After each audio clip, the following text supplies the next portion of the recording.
चलो, आज की कहानी महाभारत से ली गई है। आप लोगों ने शायद इस कहानी के बारे में थोड़ा बहुत सुना होगा, लेकिन फिर भी अंत तक सुनिएगा क्योंकि इसमें सीख बहुत अच्छी मिलने वाली है। तो ये तब की कहानी है जब महाभारत का आरंभ होना था। कौरव और पांडवों ने डिसाइड कर लिया था कि हमें युद्ध करना है। इसीलिए अलग अलग राजाओं के पास जाके वो उनको कन्विंस करने की कोशिश कर रहे थे कि आप हमारी तरफ से आके युद्ध करिए, आप हमारा साथ दीजिए। और उस समय जो सबसे ताकतवर राजा थे या जो सबसे पावरफुल थे वो थे द्वारकाधीश श्री कृष्ण। और ये सभी लोग जानते थे कि कृष्ण भगवान जिस तरफ हो गए, श्री कृष्ण जिस तरफ हो गए, जीतना उसी पक्ष को। तो दुर्योधन ने भी यहां डिसाइड किया कि हम कृष्ण भगवान को मनाते हैं अपनी तरफ करने के लिए। अर्जुन ने सोचा हम भी यही करेंगे। दुर्योधन पहले पहुंचे कृष्ण भगवान के पास, लेकिन कृष्ण भगवान सो रहे थे। तो इन्होंने सोचा कि डिस्टर्ब ना किया जाए, तो उनके सिरहाने पे एक गद्दी रखी हुई थी, उस गद्दी पे जाके बैठ गए। इंतजार करने लगे कि कृष्ण भगवान उठेंगे, फिर मैं इनसे बात करूंगा। उसके कुछ देर बाद ही अर्जुन आए। अर्जुन ने देखा भगवान सो रहे हैं, कृष्ण जी सो रहे हैं। इन्होंने भी सोचा कि हम डिस्टर्ब नहीं करते हैं, तो ये इनके पांव के इधर नीचे जमीन पर बैठ गए, क्योंकि ये कृष्ण भगवान को कुछ ज्यादा ही रिस्पेक्ट देते थे। तो रिस्पेक्ट बस वो पांव के यहां बैठे। अब कृष्ण भगवान ने एक कमिटमेंट कर रखा था कि जो भी याचक पहले आएगा हम उसकी बात सुनेंगे। लेकिन जब कृष्ण भगवान की नींद खुली तो उनकी नजर अर्जुन पर पड़ी, क्योंकि अर्जुन सामने थे। तो उन्होंने अर्जुन से ही पूछ लिया कि बताओ अर्जुन, क्या चाहिए तुम्हें। लेकिन दुर्योधन पीछे बैठे हुए थे। दुर्योधन ने कहा कि महाराज मैं पहले आया हूं। तो भगवान ने कहा लेकिन मेरी दृष्टि तो अर्जुन पे पहले पड़ी, मेरे हिसाब से तो अर्जुन पहले आया है। तो अर्जुन से कहा मांगो, क्या मांगते हो। लेकिन अर्जुन ने कहा कि भगवान ऐसा करने से तो आपके वचन की सत्यता नहीं रहेगी कि आपने कहा था जो याचक पहले आएगा उसको ही हम पहले दान देंगे, जो भी मांगेगा वो देंगे। तो आप दुर्योधन से ही पूछिए। तो भगवान ने कहा कि मैं इसमें ज्यादा पार्शियलिटी नहीं कर सकता। तो भगवान ने कहा कि मैं एक काम करता हूं कि चुनने का अवसर देता हूं। एक तरफ मैं रहूंगा और एक तरफ मेरी पूरी नारायणी सेना। नारायणी सेना उस समय सबसे ताकतवर सेना थी, जो हर तरह का चक्रव्यूह रचने में माहिर थी। और दुर्योधन से कहा कि चलो मांगो, तुम क्या मांगते हो। तो दुर्योधन ने कहा इसमें तो चुनाव करने वाली बात ही नहीं है, मैं तो आपको ही लूंगा, क्योंकि आपका सामर्थ्य नारायणी सेना से कहीं अधिक है। मैं तो आपको ही लूंगा। लेकिन कृष्ण भगवान ने तुरंत कहा कि मैं तो हूं एक तरफ, लेकिन मैं शस्त्र नहीं उठाऊंगा,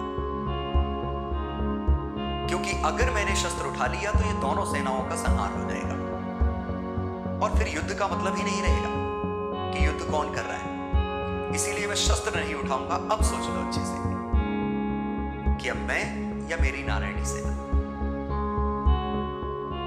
अब दुर्योधन को समझ में आया कि ऐसे क्या कृष्ण भगवान काम के जिन्होंने शस्त्र उठाने से ही मना कर दिया, मैं उनको लेके क्या करूंगा।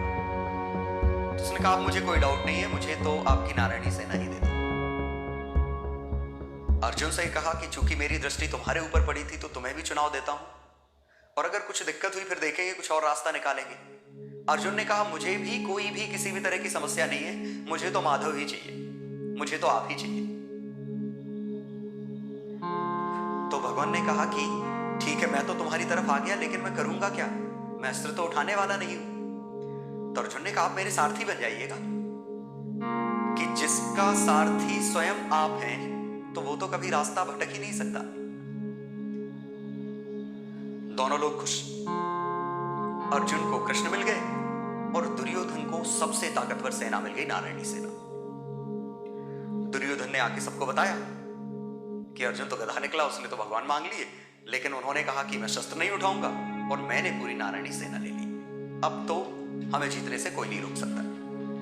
ये ऐसे बता ही रहे थे, तुरंत भीष्म ने कहा, पागल हो बेटा तुम। चाहे वो शस्त्र उठाएं या चाहे ना उठाएं, हैं तो वो श्री कृष्ण ही, तो तुम्हें उन्हीं को चुनना चाहिए। जिस तरफ श्री कृष्ण होंगे, हमने पहले ही कहा था, तुम जा रहे थे, जिस तरफ कृष्ण होंगे वही जीतेगा, विजय उसी ओर होगी। तो तुमने श्री कृष्ण को चुनना था, क्या फर्क पड़ता है वो शस्त्र उठाएंगे या नहीं उठाएंगे। सबने बहुत डांटा दुर्योधन को। दुर्योधन का दिमाग खराब किया, यार मैं एक तो इतनी बड़ी नारायणी सेना लेके आया और कोई कन्विंस नहीं। गलती हो गई अपने से, क्योंकि उसको भी लगा कि सही बात है, राजा जिस तरफ होगा, सेना अगर सामने भी होगी, हो सकता है सेना पराक्रम ना दिखा पाए राजा के कारण, कि हमारा राजा तो सामने तरफ है। तो अब इसके दिमाग में यह बैठ गया कि राजा ज्यादा बेहतर है सेना के मुकाबले। अब लगभग यही स्थिति हुई जब पांडव और कौरव, मतलब दुर्योधन और अर्जुन, मामा शल्य के पास पहुंचे। शल्य कुंती के भाई थे, एक तरह से कॉमन मामा थे, और ये भी कमिटमेंट कर दिए कि जो मेरे पास आएगा, जो मांगेगा, पहले उसी को दूंगा। और फिर से दुर्योधन पहले पहुंच गए, ठीक है। और इन्होंने भी स्टाइल मारते हुए बिल्कुल ये बोल दिया कि एक तरफ मैं रहूंगा और एक तरफ मेरी सेना, और मैं शस्त्र नहीं उठाऊंगा। सुन रखा होगा कि कृष्ण भगवान ने ऐसा कहा, तो चलो अपन भी ऐसे ही करते हैं।